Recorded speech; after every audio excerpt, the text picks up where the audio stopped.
Cricket ఆడేటప్పుడు fielder catch పట్టే విధానాన్ని మీరు ఎప్పుడైనా గమనించారా? బంతిని పట్టుకునేటప్పుడు వాళ్ళు తమ చేతులను వెనక్కి లేదా కిందకి లాగుతారు.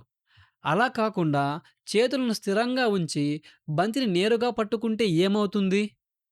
చేతికి చాలా గట్టిగా దెబ్బ తగులుతుంది కదా!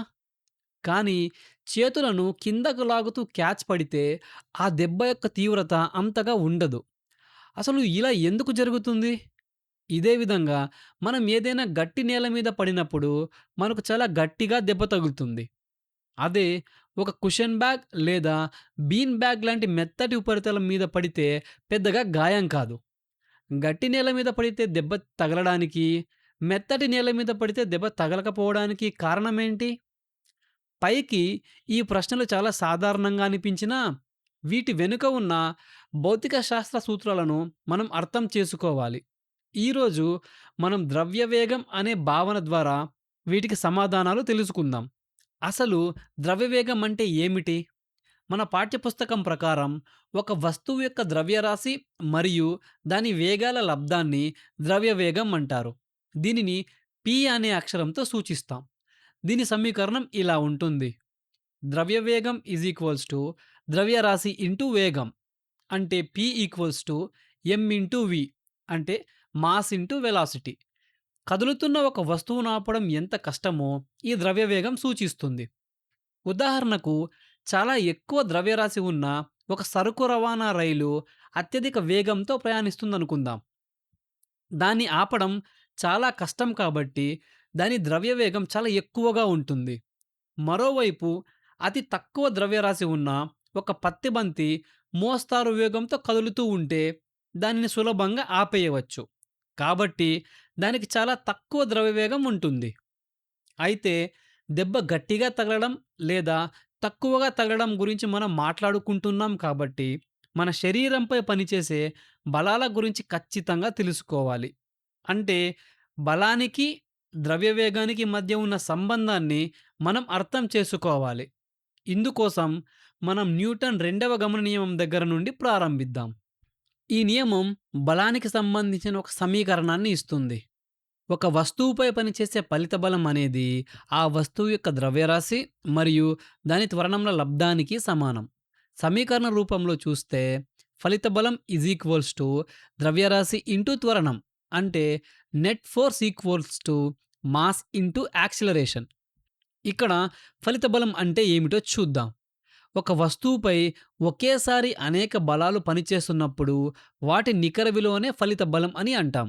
ఉదాహరణకు సముద్రంలో ప్రయాణిస్తున్న ఒక తెరచాప పడవ తీసుకోండి. గాలి ఆ పడవను ముందుకు నెడుతోందని ఊహించండి. అదే సమయంలో పడవ ముందుకు వెళ్ళకుండా నీరు ఒక వ్యతిరేక బలాన్ని ప్రయోగిస్తుంది. ఇక్కడ పడవపై రెండు బలాలు వ్యతిరేక దిశలో పనిచేస్తున్నాయి. కాబట్టి పడవపై పనిచేసే ఫలిత బలాన్ని లెక్కించడానికి ఆ రెండు బలాలను మనం తీసివేయాలి. ఒకవేళ బలాలు ఒకే దిశలో ఉంటే వాటిని కూడాలి. అయితే గాలి ప్రయోగించే బలం నీరు ప్రయోగించే బలం కంటే ఎక్కువ ఉంటుంది కాబట్టి ఆ రెండు ఒకదానికొకటి పూర్తిగా రద్దు అవ్వవు. కొంత బలం మిగిలి ఉంటుంది. ఆ మిగిలిన బలమే పడవపై పనిచేసే ఫలిత బలం, అంటే నెట్ ఫోర్స్. మరి ఈ బలం వల్ల ఏమవుతుంది? ఇది పడవను త్వరణం చెందేలా చేస్తుంది. అంటే పడవ వేగాన్ని మారుస్తుంది.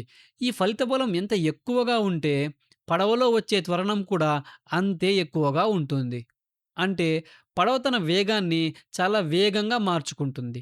ఒకవేళ ఫలిత బలం చాలా తక్కువగా ఉంటే త్వరణం కూడా తక్కువగా ఉంటుంది. అప్పుడు పడవ తన వేగాన్ని చాలా నెమ్మదిగా మార్చుకుంటుంది. ఈ సమీకరణాల గురించి మనం పాత తరగతుల్లో వివరంగా నేర్చుకున్నాం కాబట్టి ఇప్పుడు తదుపరి అంశానికి వెళ్దాం. ఇప్పుడు మనం ద్రవ్యవేగం అనే భావనను ఈ సమీకరణంలోనికి తీసుకురావాలి. అందుకోసం సమీకరణాన్ని వేగం పరంగా మార్చి రాద్దాం. త్వరణాన్ని వేగం పరంగా ఎలా రాయవచ్చో మనకు తెలుసు. బలం పనిచేయక ముందే పడవ ఒక తొలి వేగంతో కదులుతుందనుకుందాం. దానిని u అనుకుందాం. ఇప్పుడు ఫలిత బలం ఆ పడవపై పనిచేసినప్పుడు పడవ త్వరణం చెంది దాని వేగం పెరుగుతుంది. కాలం గడిచిన తర్వాత దాని తుది వేగానికి చేరుకుంటుందనుకుందాం. అప్పుడు త్వరణం అనగా వేగంలోని మార్పును కాలంతో భాగించగా వచ్చే విలువ. దానిని ఇలా రాయొచ్చు.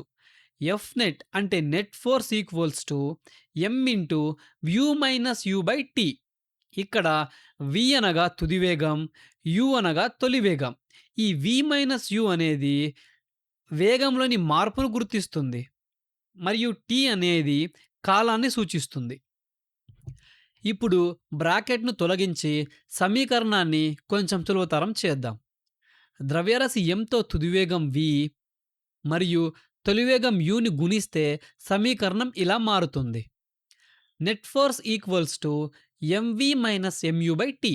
ఇక్కడ ఎంవి అంటే ద్రవ్యరాశి మరియు తుది వేగాల లబ్దం. ఇది ఆ పడవ యొక్క తుది ద్రవ్య వేగాన్ని సూచిస్తుంది. అదేవిధంగా ఎంయు అనేది పడవ యొక్క తొలి ద్రవ్య వేగం. కాబట్టి తుది ద్రవ్య వేగాన్ని పిఎఫ్ గాను, తొలి ద్రవ్య వేగాన్ని పిఐగా రాస్తే మనకి ఈ సమీకరణం వస్తుంది. Net force equals to PF minus PI by T.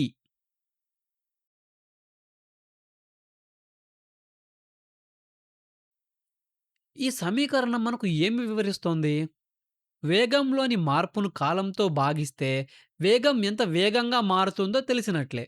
ఇక్కడ ద్రవ్యవేగంలోని మార్పును కాలంతో భాగించడం వల్ల ద్రవ్యవేగం ఎంత త్వరగా మారుతుందో తెలుస్తోంది. దీనిని బట్టి మనం అర్థం చేసుకోవాల్సిన విషయం ఏమిటంటే, ఒక వస్తువు యొక్క ద్రవ్యవేగం ఎంత వేగంగా మారుతుందో, ఆ మార్పు రేటు వస్తువుపై పనిచేసే ఫలిత బలానికి సమానం.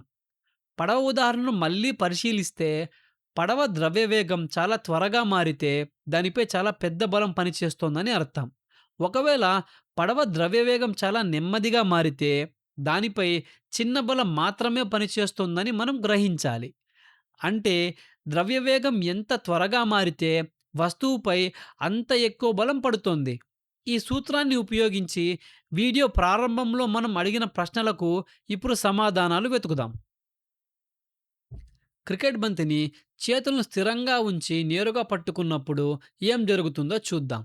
మన చేతి తాకక మునుపు బంతికి కొంత ద్రవ్యవేగం ఉంటుంది. మనం దానిని పట్టుకోగానే 1 లేదా 2 సెకండ్లలో దాని వేగం 0 అయిపోతుంది.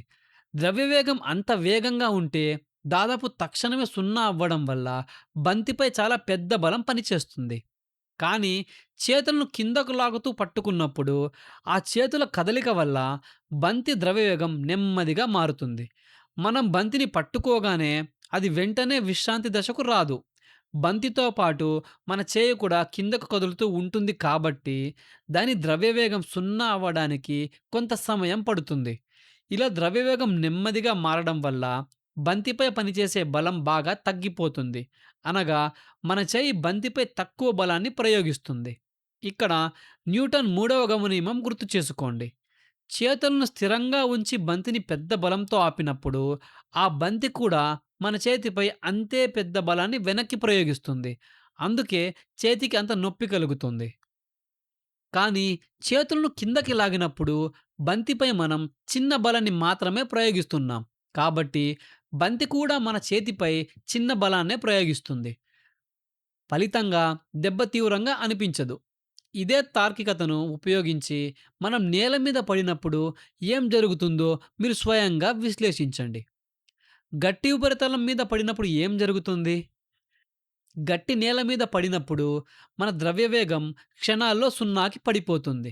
చేయి నేలను తాకగానే కనురెప్ప పాటులో గమనం ఆగిపోతుంది.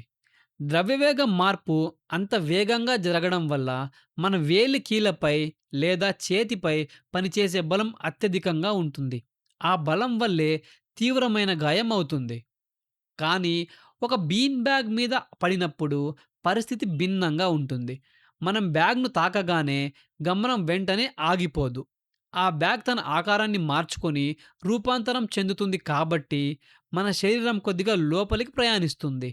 దీనివల్ల మన ద్రవ్యవేగం 0 అవ్వడానికి చాలా సమయం పడుతుంది. ద్రవ్యవేగం ఇలా నెమ్మదిగా మారడం వలన మన శరీరంపై పనిచేసే బలం చాలా వరకు తగ్గిపోతుంది. భౌతిక శాస్త్రం పరంగా ఇక్కడ గమనించాల్సిన మరో ఆసక్తికరమైన విషయం కూడా ఉంది. బ్యాగ్ రూపాంతరం చెందుతున్నప్పుడు మన శరీరంలోని ఎక్కువ భాగం ఆ బ్యాగ్‌ను ఆనుకుంటుంది. దీనివల్ల బలమంతా ఒకే చోట కేంద్రీకృతం కాకుండా ఒక పెద్ద వైశాల్యంలో పంపిణీ చేయబడుతుంది.